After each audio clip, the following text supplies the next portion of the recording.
Welcome to your Tee Time Tip. I'm Terry Miskolci, Director of Instruction for Brown Golf here in South Carolina. Today, we're going to be talking about distance, baby, distance. We want to know how far we can get this thing out, and actually, how come we're not hitting it as far as we actually should. So we're going to go over to the practice tee. As you can see, we got the brown tent behind us, and we're going to start working on how to get distance in your golf shot. So let's get to it. Okay, we're standing here on the practice tee, and we want to know how do we get distance in golf. And it comes from a couple things.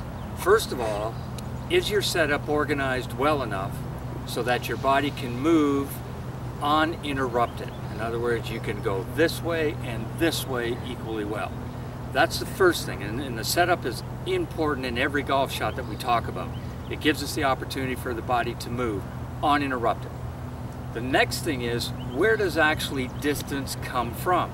So when you get your setup and you get yourself set, when you go back to the top of your backswing, this leg cannot change. It cannot straighten, because once it straightens, you can kiss distance goodbye.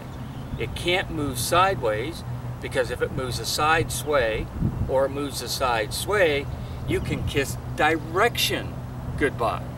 So when you're asking for distance and direction, then this right side, in my case, my right side, if we've got a left-hander listening, it's their back side, so we're always talking front side, back side.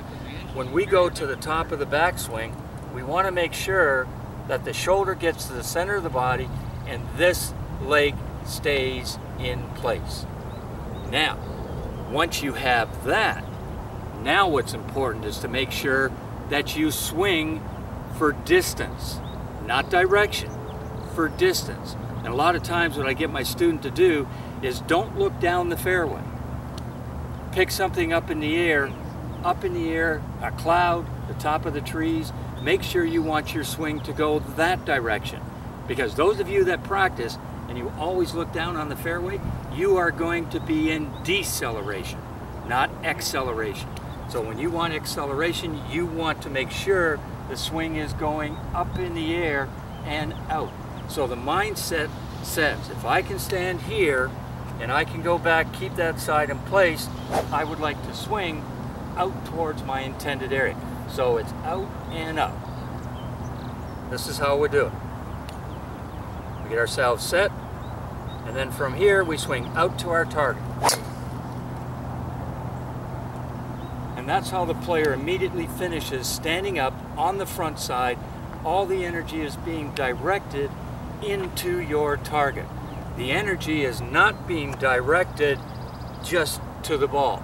It is always being directed towards your intended target.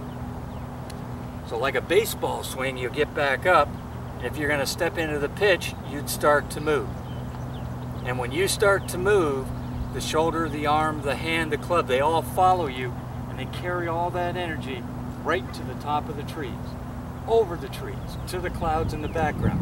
When you start thinking distance, you will start finding distance. And guess what? The golf course gets shorter and shorter, and your scores start to go lower and lower. I'm Terry Miskolci. See you next week.